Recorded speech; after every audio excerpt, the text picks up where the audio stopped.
নমস্কাৰ বোলো সকলোকে পুনৰবাৰ টিকে মাইণ্ডৰ অন্য এটা ৰাতিপুৱাৰ ধামাকাদাৰ খবৰলৈ স্বাগতম জনাইছো।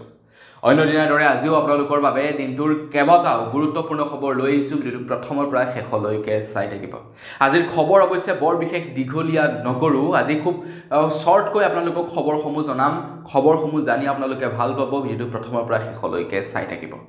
আগবাইছে আজিৰ প্ৰথম খবৰটোৰ ফালে। প্ৰথম খবৰটো ওলাইছে জুবিনদাৰ ৰৈ ৰৈ বিনালে চিনেমাখনৰ ওপৰত।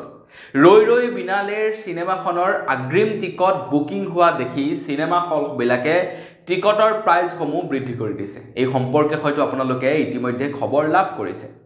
খবৰ লাভ কৰিছে বৰ্তমান সময়ত প্ৰি বুকিং চলাৰ লগে লগে টিকটৰ দাম 750 টকাৰ পৰা 900 টকা পাই গৈছেগৈ বুলি খবৰ ওলাই পৰিছে। ৰৈ ৰৈ বিনালে ফিল্মখনৰ টিকট 900 টকা 750 টকা 1000 টকা এনেকুৱা হৈছেগৈ বুলি খবৰ ওলাই পৰিছে। কাৰণ প্ৰি বুকিং ইমানেই ধামাকা চলিছে, মানুহে টিকট লাভ কৰা নাই, যাৰ বাবে নেকি এতিয়া মানুহে বেছি দামত টিকট ক্ৰয়ো কৰিছে আৰু একাংশ চিনেমা হলে তেওঁলোকৰ টিকটৰ প্ৰাইচসমূহ বৃদ্ধিও কৰি দিছে। তো এইটো কৰিব নাপায় অৱশ্যে, হয়নে নহয়? টিকট বুকিং হ'ল বুলি আৰু চিনেমা হলবিলাকে নিজৰ লাভালাভৰ বাবে এই কামটো কেতিয়াও কৰিব নালাগে বুলি মই ভাবোঁ। তো দেখা যাওক, এতিয়া চিনেমা হলবিলাকে কৈছে যে এই বস্তুটো আমি বাৰু শ্বৰ্ট আউট কৰিম বুলি কৈছে। আই ক্ৰিয়েশ্যনৰ তৰফৰ পৰা ৰিকুৱেষ্ট কৰিছে চিনেমা হলবিলাকক যাতে তেওঁলোকে টিকটৰ প্ৰাইচসমূহ বৃদ্ধি নকৰে। মানে তেওঁলোকে ভাবিছে যে এইটো এটা চান্স পাইছোঁ, তো চান্সতে পইচা উঠাই লওঁ। মুঠতে জুবিনদাৰ মৃত্যুটো তেওঁলোকে ব্যৱসায় কৰিবলৈ এৰা নাই। গতিকে এইটো বেয়া কাম কৰিছে। তেওঁলোকে টিকটৰ প্ৰাইচসমূহ কমাই লওক। জেনুইন যিটো প্ৰাইচ সেই প্ৰাইচটোৱে লওক, পাৰিলে 10 টকা কমাইহে লওক। আৰু বেছি ইয়াৰ পাছৰটো খবৰ ফালে। খবৰ লাভ কৰিছে চৌদি আৰবৰ পৰা।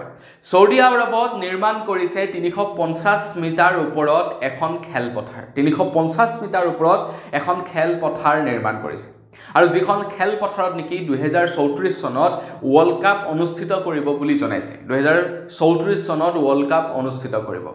খেলপথাৰখন আছে 350 মিটাৰ ওপৰত। ভাবিলেই কিবা আচৰিত যেন লাগে। খবৰ লাভ পৰিছে চৌদি আৰবত প্ৰায় 350 মিটাৰ ওপৰত নিৰ্মাণ কৰিছে এখন নিয়ম স্কাই ষ্টেডিয়াম, যিটো 2034 চনত ৱৰ্ল্ড কাপ খেল অনুষ্ঠিত কৰিব বুলি জনাইছে। 2034 চনত 350 মিটাৰ ওপৰত, ভাবক আপোনালোকে কিমান ফুট ওখত মানে খেল অনুষ্ঠিত কৰা হ'ব। আৰু লাহে লাহে এনেকৈ খেলপথাৰবিলাক মানে এডভান্স হ'বলৈ গৈ আছে। তো ইমান ওপৰত খেলপথাৰখন অনুষ্ঠিত মানে বনাইছে, তো তাতে কিমান এডভান্স ফেচিলিটি থাকিব পাৰে আপোনালোকে এবাৰ নিজেই ভাবক। 2034 চনৰ ৱৰ্ল্ড কাপ সেইখন ফিল্ডতে অনুষ্ঠিত কৰিব। আৰু বেছি ইয়াৰ পাছৰটো খবৰ ফালে। খবৰ লাভ পৰিছে 5 বছৰৰ মূৰত ভাৰত আৰু চাইনাৰ মাজত বিমান সেৱা মুকলি কৰিলে বুলি খবৰ ওলাই পৰিছে। যোৱাকালি কলকাতাৰ পৰা চাইনালৈ বুলি প্ৰথমখন বিমান উৰা মাৰে। COVID-19ৰ সময়ছোৱাতেই বন্ধ কৰি ৰাখিছিলে চাইনা আৰু ভাৰতৰ মাজত বিমান সেৱা। এতিয়া COVID-19 যিহেতু নাই, প্ৰায় 5 বছৰৰ অন্তত চাইনাৰ সৈতে পোনপটীয়া বিমান সেৱা মুকলি কৰি দিছে ভাৰতে। আৰু যোৱাকালি কলকাতাৰ পৰা চাইনালৈ বুলি প্ৰথমখন বিমান আৰম্ভ হয়। ইয়াৰ ফলত আমাৰ ভাৰতবৰ্ষৰ মানুহবিলাকৰ যথেষ্ট লাভ হ'ব, ব্যৱসায় বাণিজ্য বৃদ্ধি হ'ব, বস্তু কম দামত লাভ কৰিব। আমাৰ ভাৰতৰ ব্যৱসায়ীসকলে চাইনাত গৈ বস্তু বিক্ৰী কৰিব পাৰিব। ইয়াৰ ফলত যথেষ্ট লাভ হ'ব।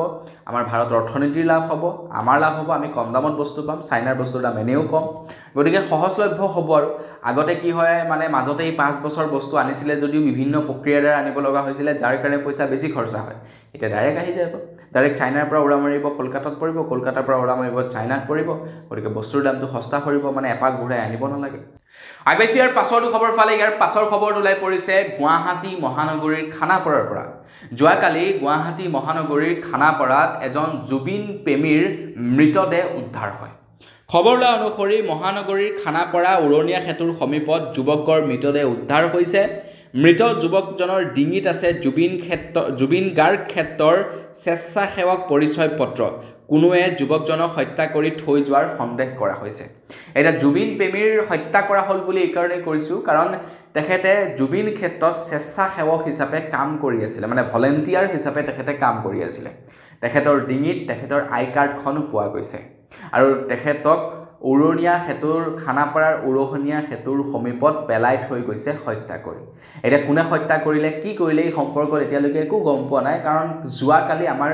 অসমত এটা বেলেগ ইস্যু চলি আছিল যোৱাকালি আমাৰ অসমত এটা বৃহৎ ইস্যু চলিলে যিটো ইস্যুৱে নেকি জুবিনদাৰ ইস্যুটোকো পিছ পেলাই দিলে জুবিনদাৰ ন্যায় যাত্ৰাৰ ইস্যুটোৰ নামো নিচান নাইকিয়া কৰিলে যোৱাকালি সংবাদ মাধ্যমত যোৱাকালি নতুন এটা ইস্যু দেখা দিছে আৰু সেই ইস্যুটো হৈছে বীৰ লাচিত সেনাৰ তো আমাৰ জুবিনদাৰ ন্যায় যাত্ৰাৰ যিটো নেকি ইস্যু আছিলে ন্যায়ৰ যিটো ইস্যু আছিলে সেইটো নাইকিয়া হৈ গ'ল যোৱাকালি ছ'চিয়েল মিডিয়াত আপোনালোকে চাওকচোন এতিয়া আপোনালোকে এতিয়া ছ'চিয়েল মিডিয়াটো চাওক আপোনালোকে কেৱল দেখা পাব বীৰ লাচিত সেনাৰ সেই ইস্যুটো কি ইস্যু সেই সম্পৰ্কে জনাম বাৰু কিন্তু খবৰ লৈ পৰিছে জুবিনদাৰ এজন অনুৰাগীক যোৱাকালি হত্যা কৰে এটা কোনে হত্যা কৰে সেই সম্পৰ্কত গম পোৱা নাই আগবেছি ইয়াৰ পাছৰটো খবৰ ফালে ইয়াৰ পাছৰ খবৰটো লৈ পৰিছে সোণোৱাল কছাৰী স্বায়ত্তশাসিত পৰিষদৰ ওপৰত তো আপুনি বাৰু সোণোৱাল কছাৰী স্বায়ত্তশাসিত পৰিষদৰ ভোট দিয়ে নেকি কমেণ্ট ছেকশ্যনত জনাব বা আপুনি এজন সোণোৱাল কছাৰী মানুহ হয় নেকি সেই সম্পৰ্কে কমেণ্ট ছেকশ্যনত জনাব খবৰ লৈ পৰিছে সোণোৱাল কছাৰী স্বায়ত্তশাসিত পৰিষদৰ নিৰ্বাচন হ'ব ডিচেম্বৰত আৰু সেই নিৰ্বাচনৰ খচৰা প্ৰকাশ কৰা হ'ব 17 নৱেম্বৰত মানে ভোটাৰ তালিকাৰ খচৰা 17 নৱেম্বৰত প্ৰকাশ কৰিব বুলি জনাইছে সোমবাৰে প্ৰকাশ পাব পৰিষদৰ খচৰা ভোটাৰ তালিকা 17 নৱেম্বৰত পাব চূড়ান্ত খচৰা আৰু সোমবাৰৰ দিনাখন অৰ্থাৎ যোৱাকালি অলৰেডি প্ৰকাশ পালেই খচৰাখন তো আপোনালোকে বাৰু মানে সোণোৱাল কছাৰী স্বায়ত্তশাসিত পৰিষদত ভোট দিয়ে নেকি কমেণ্ট ছেকশ্যনত জনাব আৰু যদি দিয়ে আপোনালোকৰ নামটো ভোটাৰ তালিকাত আহিছে নে নাই সেইটো চেক কৰক আগবেছি ইয়াৰ পাছৰটো খবৰ ফালে বৰ্তমান সময়ত বাৰু আমাৰ অসমত কেইখন মেডিকেল কলেজ আছে আপোনালোকে জানেনে আমাৰ বৰ্তমান সময়ত আমাৰ ভাৰতবৰ্ষত প্ৰায় 819খন মেডিকেল কলেজ আছে এই 2025 চনত 819খন মেডিকেল কলেজ আছে বুলি বিজেপি পাৰ্টিৰ তৰফৰ পৰা এটা তথ্য দাঙি ধৰা হৈছে কিন্তু 2014 চনলৈকে কেইখন মেডিকেল কলেজ আছিলে আমাৰ ভাৰতবৰ্ষত 2014 চনলৈকে 387খন টোটেল মেডিকেল কলেজ আছিলে আমাৰ ভাৰতবৰ্ষত 2025 চন পাওঁতে সেই 387খন 819খন মেডিকেল কলেজলৈ ৰূপান্তৰিত হৈছে মানে 819খন মেডিকেল কলেজ বৰ্তমান সময়ত আমাৰ ইয়াতে আছে মানে আমাৰ ভাৰতবৰ্ষত আছে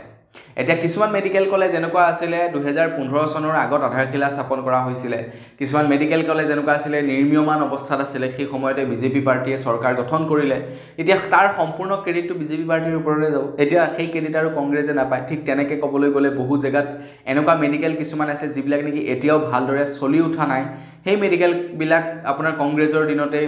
আধাৰশিলা স্থাপন কৰি নিৰ্মাণ কৰিলে কংগ্ৰেছে যিমানখিনি নিৰ্মাণ কৰিলে সিমানখিনিতে কেছটো ৰখি আছে বিজেপি একোই কৰা নাই তো এনেকুৱাও আছে বহুখিনি কিন্তু এতিয়া বিজেপিয়ে যদি সেইখিনি কাম সম্পূৰ্ণ কৰি দিয়ে ক্ৰেডিটটো পাব বিজেপিয়ে কংগ্ৰেছেতো নাপায় আৰু আগবাইছি ইয়াৰ পাছৰটো খবৰ ফালে মই আপোনাক কৈছিলে নহয় যোৱাকালি এটা বেলেগ ইস্যু চলি আছিলে আমাৰ অসমত আৰু সেই ইস্যুটো হৈছে বীৰ লাচিত সেনা তো বীৰ লাচিত সেনাৰ ওপৰত এটা যোৱাকালি বৃহৎ ইস্যু চলি আছিলে এটা খবৰ লৈ পৰিছে যে মন্ত্ৰী হিমন্ত বিশ্ব শৰ্মাদেৱে জনাইছে যে অসমত কোনোৱে আইনৰ বাহিৰত গৈ কাম কৰিব নোৱাৰিব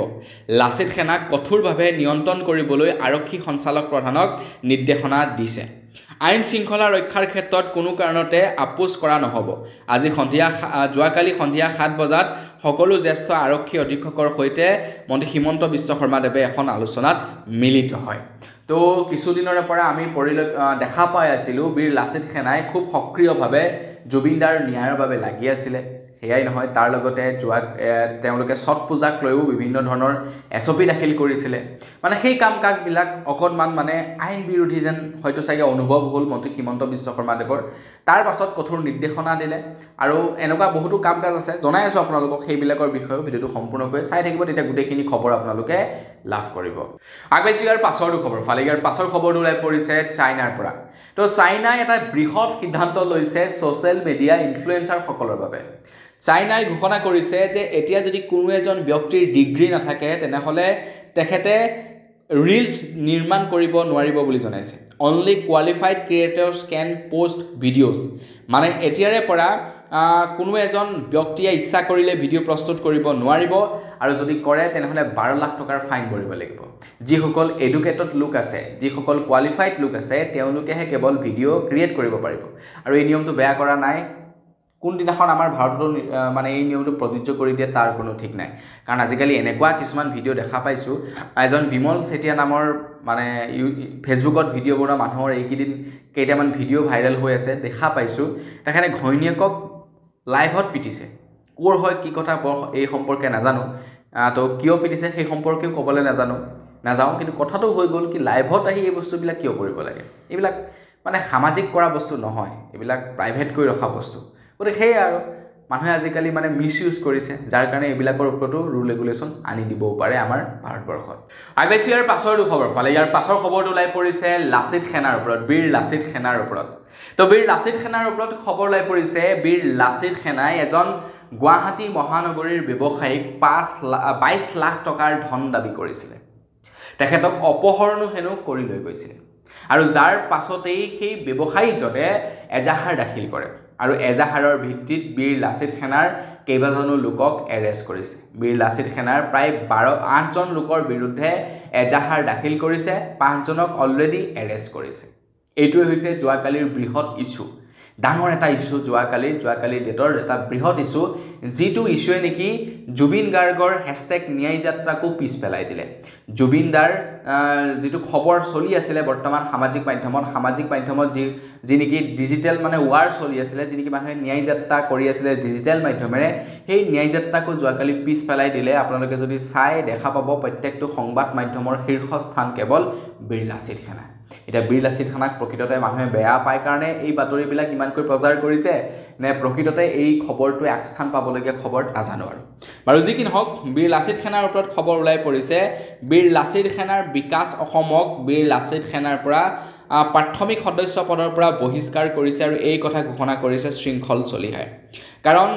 যোৱাকালি যেতিয়াই নেকি বীৰ লাচিত সেনাৰ 5জন লোকক এৰেষ্ট কৰে 5জন লোকক এৰেষ্ট কৰাৰ লগে লগে তেওঁলোকৰ গাড়ীৰ পৰা বিভিন্ন ধৰণৰ আপত্তিজনক সম্পত্তি উদ্ধাৰ কৰে আৰু য'ত নেকি কেইখনমান বীৰ লাচিত সেনাৰ বিকাশ অসমৰ স্বাক্ষৰিত ডিমানো পোৱা যায় ডিমাণ্ড চিট য'ত নেকি পইচা মানে আপোনাৰ দাবী উত্থাপন কৰিছিলে বুলি তেওঁ অসম আৰক্ষীয়ে কৈছে কেইখনমান ডিমাণ্ড চিটটো উদ্ধাৰ কৰা যায় আৰু তাৰ পাছতেই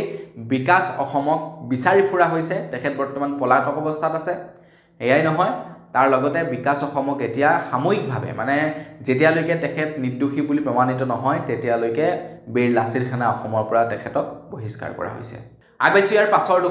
পাছৰ খবৰটো ওলাই পৰিছে বীৰ লাচিত সেনাৰ ইস্যুটোৰ ওপৰত তো বীৰ লাচিত সেনাৰ 5জনকৈ লোকক এৰেষ্ট কৰিছে এয়াই নহয় প্ৰায় 8জন লোকৰ ওপৰত FIR দাখিল কৰা হৈছে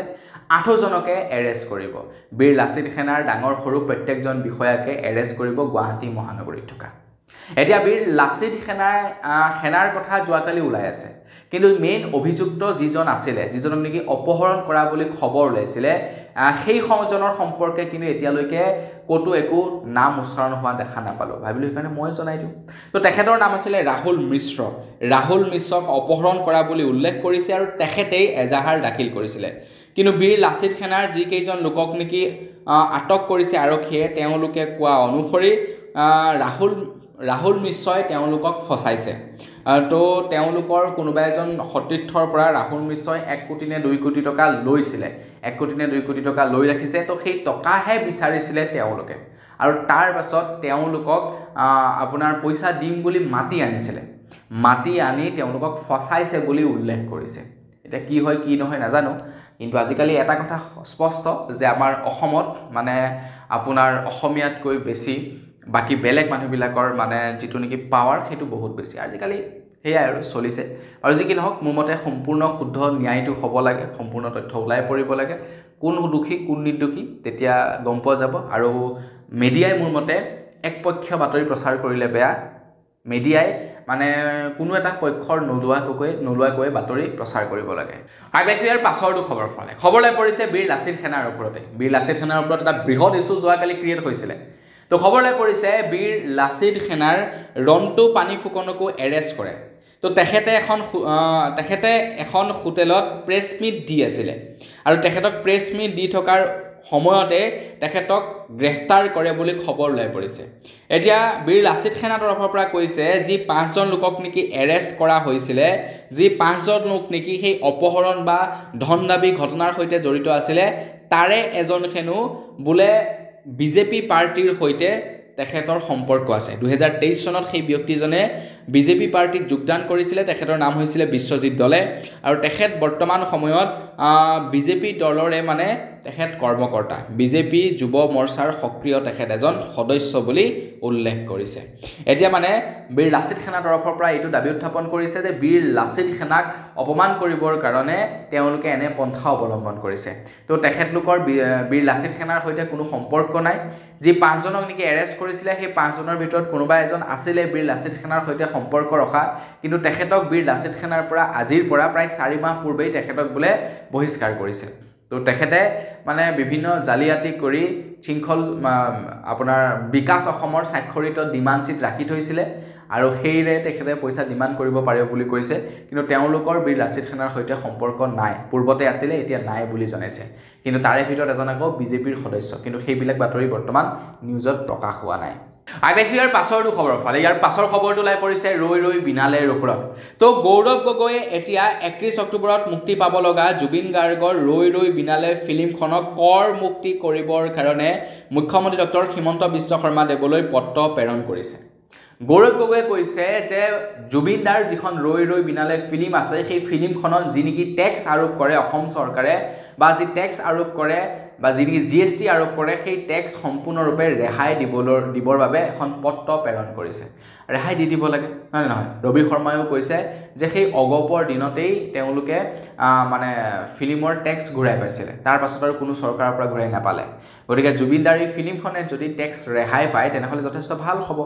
মানে বিভিন্ন ধৰণৰ সাম্প্ৰদায়িক ফিল্মত যদি টেক্স ৰেহাই দিব পাৰে জুবিন দাৰ নিচিনা এজন মহান ব্যক্তিৰ ফিল্মখনত টেক্স ৰেহাই কিয় দিব নোৱাৰিব বিভিন্ন ফিল্ম আছে য'ত নেকি টেক্স ৰেহাই দিছিলে বিভিন্ন ষ্টেটে নামবিলাক নকওঁ এতিয়া গতিকে জুবিন দাৰ ফিল্মখনতো মোৰ মতে টেক্স ৰেহাই কৰি দিব পাৰে আগবাইছো ইয়াৰ পাছৰটো খবৰ ফালে ইয়াৰ পাছৰ খবৰটো ওলাই পৰিছে মহেন্দ্ৰ সিং ধোনীৰ ওপৰত তো যোৱাকালি মহেন্দ্ৰ সিং ধোনীয়ে এটা বেগ লৈ আছিলে আৰু সেই বেগটোৰ দাম শুনিলে আপোনালোকে আচৰিত হ'ব যোৱাকালি মহেন্দ্ৰ সিং ধোনী আৰু তেখেতৰ যিজন নেকি ড্ৰাইভাৰ একেলগতে স্পট হৈছিলে তো দুয়োজনে পিন্ধি থকা কাপোৰ কানিক লৈ যোৱাকালি বিৰাটেই তেখেতলোক চৰ্চাত আছিলে সামাজিক মাধ্যমত তো মহেন্দ্ৰ সিং ধোনীয়ে যিটো নেকি বেগ লৈ আছিলে সেই বেগটো হৈছিলে গুচি কোম্পানীৰ যিটো দাম হৈছে 2,43,444 টকা আৰু তেখেতৰ যিজন ড্ৰাইভাৰজনে পৰিধান কৰি আছিলে ব্ৰেণ্ডেড স্পৰ্টিং পুমাৰ তেখেতে ব্ৰেণ্ডেড স্পৰ্টিং পৰিধান কৰি আছিলে মানে টকা থাকিলে মানুহে কি কৰিব নোৱাৰে কওকচোন বাৰু আপুনি কিনিব 2 লাখ টকীয়া মানে 2.5 লাখ টকীয়া এটা বেগ কেতিয়াও নিকিনে হয় নে নহয় কিন্তু তেওঁলোকৰ টকা আছে খৰচা কৰিবলৈ জেগা নাই কিনি দিছে আৰু আগবাইছো ইয়াৰ পাছৰটো খবৰ ফালে ইয়াৰ পাছৰ খবৰটো ওলাই পৰিছে লাখপতি বাইদেউৰ ওপৰত তো খবৰ ওলাই পৰিছে লাখপতি বাইদেউৰ বিভিন্ন ধৰণৰ বেমেজালি হৈছে বুলি বিভিন্ন জেগাত বিভিন্ন মহিলাসকলে দাবী উত্থাপন কৰি আহিছে তো সেই সময়তে যোৱাকালি খবৰ ওলাই পৰিছে লাখপতি বাইদেউৰ ভয়ংকৰ দুৰ্নীতিৰ অভিযোগ টুকটুকিৰ ৰাজপথত ওলাই আহিল 3 শতাধিক মহিলা চৰকাৰৰ কেৰেপ নকৰি লাখপতি বাইদেউক ধন লাভৰ পৰা বঞ্চিত কৰাৰ অভিযোগ মহিলাসকলৰ টুকটুকিৰ ৰাজপথত যোৱাকালি মানে কেবা 300 মহিলা ওলাই আহিছে আৰু তেওঁলোকে প্ৰতিবাদ সাব্যস্ত কৰিছে যে লাখপতি বাইদেউৰ টকাসমূহ মানুহ চাই বিতৰণ কৰিছে আমাক দিয়া নাই গতিকে তাৰ বাবে তেওঁলোকে প্ৰতিবাদ সাব্যস্ত কৰিবলৈ ওলাই আহিছে আগবাইছো ইয়াৰ পাছৰটো খবৰ ফালে এইবাৰ 26ৰ নিৰ্বাচনত হয়তো চাগে অগপৰ সৈতে মিত্ৰতা নাথাকিব পাৰে বিজেপিৰ যেনেকৈ নেকি বিটিচিত লাট মাৰিলে ইউপিপিএলক ঠিক তেনেকৈ হয়তো আপোনাৰ আমাৰ অসমতো অগপক হয়তো লাট মাৰিব পাৰে বিজেপিয়ে এটা খবৰ ওলাই পৰিছে মন্ত্ৰী হিমন্ত বিশ্ব শৰ্মাদেৱে কৈছে যে আমি তেওঁলোকৰ সৈতে এই সম্পৰ্কত একো বাধা আৰোপ নকৰোঁ তেওঁলোকক এই সম্পৰ্কত একো বাধা আৰোপ নকৰোঁ অগপই কৈছে যে আমি শিপা বিচাৰি যাম ক'ত অগপৰ মানুহ আছে তাত আমি প্ৰাৰ্থিত্ব প্ৰদান কৰিম মন্ত্ৰী হিমন্ত বিশ্ব শৰ্মাদেৱে কৈছে যে আমি শুভেচ্ছা জনাইছোঁ তেখেতলোকে যাওক তেওঁলোকৰ শিপা বিচাৰি যাওক আসনৰ ভাগ বতৰাক লৈ এতিয়ালৈকে কথা হোৱা নাই নিৰ্বাচন তেওঁলোকে য'তেই খেলিবলৈ ইচ্ছা কৰে তাতেই খেলিব পাৰে আমাৰ কোনো তাতে মানে ক'ব লগা একো নাই গতিকে ইয়াৰ পৰা এইটোৱেই স্পষ্ট যে 26ৰ নিৰ্বাচনত এইবাৰ কি হ'ব ঠিক নাই হয়তো অগপয়ো টিকট লাভ কৰিব মানে অগপ আৰু বিজেপিৰ মাজত কোনো ধৰণৰ মিত্ৰতা নহ'ব কিন্তু বিজেপি যদি চৰকাৰ অকলে গঠন কৰিব নোৱাৰে অৱশেষত গৈ অগপৰ সৈতে আসনৰ ভাগ বতৰা হৈ চৰকাৰ গঠন হৈ যাব আগবাইছো ইয়াৰ পাছৰটো খবৰ ফালে ইয়াৰ পাছৰ খবৰটো ওলাই পৰিছে বীৰ লাচিত সেনাৰ ওপৰত তো আপোনালোকক কৈছোৱেই যে বীৰ লাচিত সেনাই যোৱাকালি এটা ট্ৰেণ্ডিং ক্ৰিয়েট কৰি দিছিলে তেওঁলোকে খবৰৰ শীৰ্ষস্থান লাভ কৰিছিলে এটা মানে খবৰ ওলাই পৰিছিলে যোৱাকালি ট্ৰেণ্ডিঙত চলি আছিলে বীৰ লাচিত সেনা তো বীৰ লাচিত সেনাক লৈ এতিয়া অসমৰ মুখ্যমন্ত্ৰী হিমন্ত বিশ্ব শৰ্মাদেৱে উল্লেখ কৰিছে যে শীঘ্ৰেই নিষিদ্ধ হ'ব পাৰে বীৰ লাচিত সেনাৰ কাৰ্যকলাপক লৈ আমি গভীৰ অসন্তুষ্ট আলফাৰ দৰে লাচিত সেনাক বন্ধ কৰিবলগীয়া দিন আহি পৰিব পাৰে বুলি জনাইছে ব্যৱসায়ীসকলে ব্যৱসায়ীৰ পৰিৱেশ নষ্ট কৰিছে বীৰ লাচিত সেনাই লাচিত সেনাৰ কৰ্মকৰ্তাই অসমৰ আই মাতৃক অপমান কৰিছে লাচিত সেনাৰ বিৰুদ্ধে কঠোৰ ব্যৱস্থা ল'বলৈ আৰক্ষীক নিৰ্দেশনা কোনো সংগঠনে আজিলৈকে মাৰপিট কৰি এনেকৈ পইচা নুতুলে বীৰ লাচিত সেনাৰ কাৰ্যকলাপক লৈ ডাঙৰ মন্তব্য মন্ত্ৰী হিমন্ত বিশ্ব শৰ্মাদেৱৰ এতিয়া কিনো ক'ম আৰু হয় নহয় ক'ব লগা একো নাই স্পীচলেছ এই সম্পৰ্কত আৰু যি কি নহওক চৰকাৰৰ সিদ্ধান্ত চৰকাৰে যিটো ভাল দেখিব সেইটোকে কৰিব সেইটোৱে কথা আৰু বেছি ইয়াৰ পাছৰ খবৰ ফালে ইয়াৰ পাছৰ খবৰটো ওলাই পৰিছে ৰেচন কাৰ্ডৰ ওপৰত শীঘ্ৰেই আমাৰ ভাৰতবৰ্ষৰ মানুহবিলাকে ৰেচন কাৰ্ডৰ অবিহনেই ৰেচন লাভ কৰিব মানে ৰেচন ল'বৰ কাৰণে ৰেচন কাৰ্ডৰ দৰকাৰ নহ'ব আৰু আপোনালোকে আধাৰ কাৰ্ড লৈ যাব আধাৰ কাৰ্ড হ'লেই আপোনালোকে ৰেচন সংগ্ৰহ কৰিব পাৰিব এই কথা উল্লেখ কৰিছে কেন্দ্ৰ চৰকাৰৰ ফালৰ পৰা যিসকলৰ ৰেচন কাৰ্ড আছে তেওঁলোকে ৰেচন ল'বৰ কাৰণে আধাৰ কাৰ্ড নিয়াৰ দৰকাৰ নাই এটা নতুনকৈ নিয়ম বনাইছে এক দেশ এক ৰেচন যাৰ জৰিয়তে আপোনালোকৰ ঘৰ য'তেই নহওক য'তেই মন যায় তাতে আপোনালোকে ৰেচন ল'ব পাৰিব কেৱল আধাৰ কাৰ্ড লৈ গ'লেই হ'ল তো নিয়মটো কেনে পাইছে বাৰু আপোনালোকে যদি ভাল লাগিছে লাইক এটা কৰি থৈ যাব আগেছি ইয়াৰ পাছৰ খবৰ ফালে ইয়াৰ পাছৰ খবৰটো ওলাই পৰিছে বাৰাণসীৰ পৰা তো বাৰাণসীৰ পৰা খবৰ ওলাই পৰিছে যে বাৰাণসীত ভাৰতীয় ৰেল মন্ত্ৰালয়ৰ তৰফৰ পৰা এটা গুৰুত্বপূৰ্ণ সিদ্ধান্ত লৈছে বাৰাণসীৰ এটা ৰেলৱে ট্ৰেকৰ মাজে মাজে সোলাৰ পেনেল বহাই দিছে ইণ্ডিয়ান ৰেলৱে ডিপাৰ্টমেণ্টৰ ফালৰ পৰা কিয় বহাইছে কাৰণ তাৰ পৰা এনাৰ্জি প্ৰডিউচ হ'ব আৰু সেই এনাৰ্জিৰে ট্ৰেইন চলিব যাৰ ফলত নেকি খৰচা কমিব ভাৰত চৰকাৰৰ ৰেল মন্ত্ৰালয়ৰ খৰচা কমিব এটা ইউনিক সিস্টেম উলিয়াইছে মোৰ মতে তাকে ট্ৰেইনৰ ওপৰত যদি দি দিয়ে বেছি ভাল হ'ব হয় নহয় বাৰু আৰু যি কি নহওক তলত দিলে মানে অকমান ৰিস্ক আছে হয় নহয় তো ষ্টেচনে দিব পাৰে কিন্তু অকমান আঁতৰত দিয়াটো অকমান ৰিস্ক আছে আগবাইছে একেবাৰে শেষৰটো খবৰ ফালে খবৰলৈ পৰিছে এগৰাকী ৰিচা ৰাভা নামৰ মহিলাৰ বিৰুদ্ধে এতিয়া এজাহাৰ দাখিল কৰিছে অসমীয়া যুৱ মঞ্চৰ তৰফৰ পৰা তো ৰিচা ৰাভা নামৰ এগৰাকী যুৱতীয়ে ৰিলছ বনোৱাৰ বাবে গামোচাক অপমান কৰিছে বুলি জনাইছে অসমীয়া যুৱ মঞ্চৰ ফালৰ পৰা অসমীয়াৰ স্বাভিমান গামোচাক বিকৃত কৰি অশ্লীল বস্ত্ৰ ডিজাইন কৰি পৰিধান কৰা ৰিচা ৰাভা নামৰ মহিলাগৰাকীৰ বিৰুদ্ধে এজাহাৰ দাখিল অসমীয়া যুৱ মঞ্চৰ মানে সেই যুৱতীগৰাকীয়ে নিজে ডিজাইন কৰিছিলে অসমীয়া গামোচাখনক আৰু গামোচাখনক ডিজাইন কৰিছেই তেখেতে অকণমান অশ্লীলতাৰে ড্ৰেছযোৰ নিৰ্মাণ কৰিছে আৰু তেখেতে ড্ৰেছ পৰিধান কৰিছে আৰু যাৰ পাছতে তেখেতৰ ওপৰত এতিয়া এজাহাৰ দাখিল কৰা হৈছে তো যি দেখিছোঁ এনেকৈ থাকিলে দেখোন জুবিনদাৰ ন্যায়ৰ যিটো নেকি আপোনাৰ সেই ডিজিটেল মানে ন্যায় যাত্ৰা চলি আছিলে সেইটো বন্ধ হৈ যাব ইমানেই মানে খবৰবিলাক ওলাইছে জুবিন গাৰ্গ যেন ক'ৰবাত নাইকিয়া হৈ পৰিছে এনেকুৱা যোৱাকালি অনুভৱ হৈছে তো বন্ধু এনেকৈ বছ আজিৰ ভিডিঅ' জনাবলৈ খবৰ ইমানেই আছিলে খবৰসমূহ জানি কেনে পালে জনাব তো পুনৰ এটা ভিডিঅ' সকলোকে লগ কৰাৰ খালি বিদায় মাগিছোঁ ধন্যবাদ জয় অসম।